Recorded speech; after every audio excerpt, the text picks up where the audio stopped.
В этой комнате хранятся акты правительства республики и распоряжения премьер-министра с 1992 года по сегодняшний день. Поставщик услуг по переводу нормативно-правовых актов, а также созданию базы данных был отобран на основании конкурса, в котором учитывалась оптимальная цена и качество работы.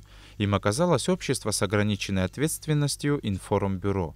Его специалисты приступили к работе в декабре прошлого года и оцифровывают до 800 листов в день. На данный момент мы заняты сканированием документов для программы ГИОТ. Расшифровывается как графическое изображение образов документов, которые будут находиться в программе, чтобы сотрудники могли, и желающие, заходя на сайт Кабинета министров, найти документы, которые им надо, именно в цифровом формате.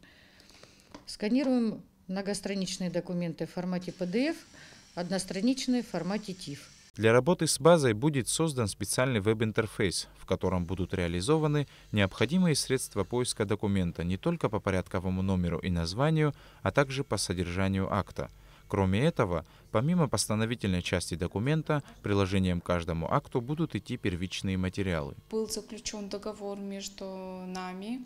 И в декабре, со второй половины декабря начался процесс инвентаризации и оптимизации. Работа ведется в штатном режиме. Я могу сказать, что на следующей неделе мы завершаем первый этап инвентаризации. Вся оцифрованная архивная часть будет сдана в госархив, а все остальное будет храниться в электронном варианте. Результатом проделанной работы станет банк данных графических образов нормативных правовых актов. Технология представляет собой средство обеспечения широкого доступа к текстам документов, подлежащих опубликованию в специальном разделе на официальном сайте Кабинета министров. Основная задача заключается в том, чтобы не только перевести уже принятые акты в электронный вид и, соответственно, цифровать их, но и пополнять и включать в эту базу принимаемые акты на постоянно действующей основе. В данном случае для нас на сегодняшний день этот процесс в таком системном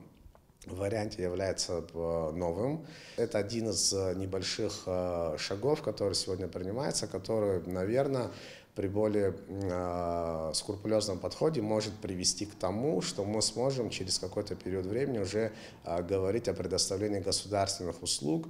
По данным инвентаризации предстоит создать электронную версию свыше 10 тысяч принятых постановлений и распоряжений правительства. Проект планируется завершить до 30 апреля текущего года.